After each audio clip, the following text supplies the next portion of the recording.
A cooking lesson. Mark is instructing Debbie on how to prepare a meal in the kitchen.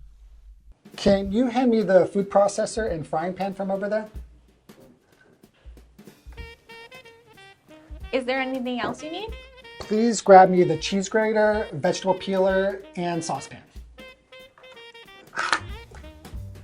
I've been longing to learn how to make a steak dinner. You can start by boiling some water in the saucepan and peeling the vegetables. I'll be over here with the chopping board cutting up some potatoes. Got it. Should we put some butter in the frying pan? Not yet. First we need to get the steak out of the refrigerator and season it.